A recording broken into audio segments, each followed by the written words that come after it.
Lucas et Eric investissent tous les deux dans les actions. Lucas utilise eToro pour investir dans des actions sans payer de commission. Eric doit payer une commission à sa banque à chaque fois qu'il achète ou vend une action.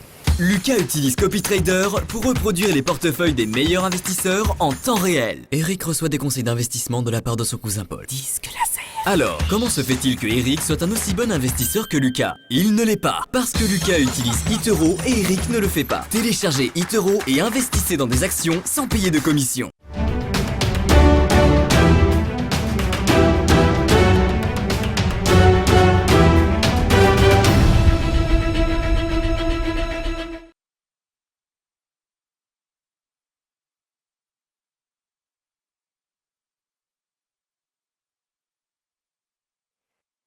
Que s'est-il passé dans l'actualité des crypto-monnaies? On voit ça avec vous, David. On commence par cette nouvelle. J.K. Rowling, la célèbre auteure de Harry Potter, une des femmes les plus riches en Angleterre, qui s'intéresse au Bitcoin. Exactement, ce qui a fait le tour de Twitter et de la cryptosphère ce week-end. Donc J.K. Rowling qui a posé une question sur le Bitcoin pour essayer d'en savoir plus, et ça a été un déchaînement de la communauté Bitcoin pour fournir une réponse à J.K. Rowling.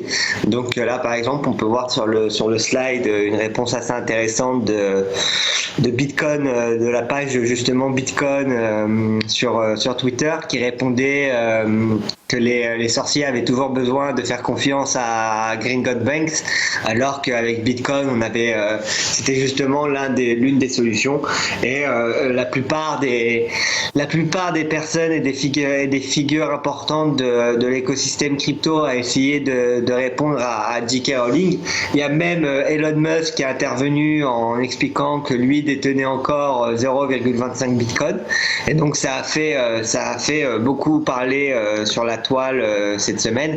Autre fait aussi ironique qui s'est passé ce week-end sur le Bitcoin, c'est le présentateur de Question pour un champion, Samuel Etienne, qui a porté justement samedi un t-shirt Bitcoin pendant la présentation de l'émission, ce qui a aussi fait beaucoup de bruit, cette fois-ci pour la communauté française de crypto-monnaie, mais en tout cas on en a entendu parler. Donc on peut voir quand même un intérêt grandissant, même par des personnalités publiques pour ce système de paiement et ces nouvelles méthodes et ces nouvelles monnaies. Donc le Bitcoin qui se trade aujourd'hui aux alentours de 9600 $, qu'on peut voir maintenant que depuis environ 2 semaines, ils ont du mal le Bitcoin n'arrive pas à dépasser les 10 000 $. Et donc ça va être intéressant à suivre, parce que si le prix du Bitcoin ne continue pas à très vite augmenter, on risque de voir de plus en plus de mineurs justement arrêter leurs activités. Déjà que, pour rappel, le hash rate, donc le hash rate qui est la difficulté de minage du Bitcoin, était déjà en forte chute, ce qui perdait plus de 30% depuis le halving.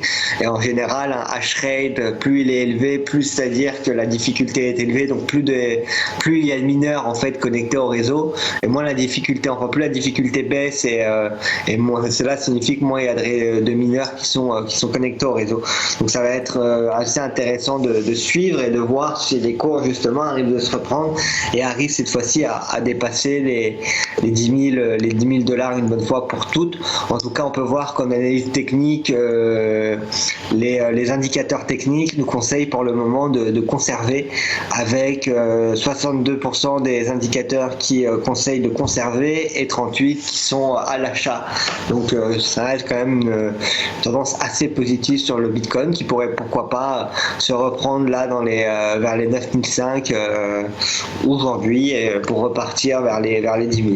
Autre crypto-monnaie, c'est Ethereum. Et donc pour rester sur J.K. Rowling, après avoir reçu des dizaines de milliers de réponses sur le Bitcoin, elle a fait une blague en disant que justement elle était en train de troller Bitcoin dans l'espoir d'augmenter sa détention d'Ethereum. Donc bien évidemment ça a été repris par beaucoup de personnes encore dans la crypto-monnaie.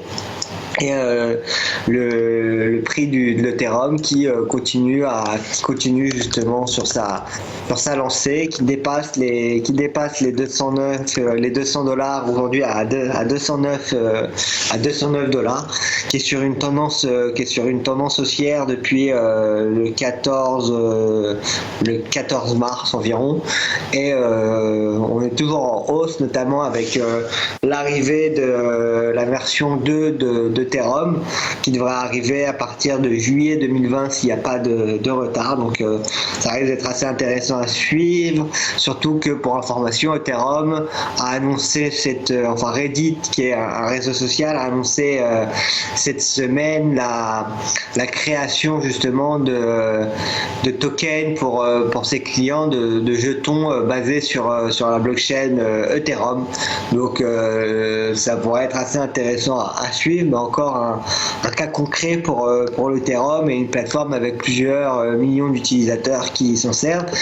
Et autre actualité de la semaine, on parlait de la semaine dernière, on parlait de Telegram qui justement a abandonné son projet de crypto-monnaie, et cette fois-ci on a eu des nouvelles de Libra. Donc Libra, pour ceux qui ne le savent pas, c'est la crypto-monnaie de Facebook, en tout cas la monnaie digitale de Facebook, et Libra qui justement commence à retrouver des partenaires, et de plus en plus de gens redeviennent intéressés pour rejoindre le projet.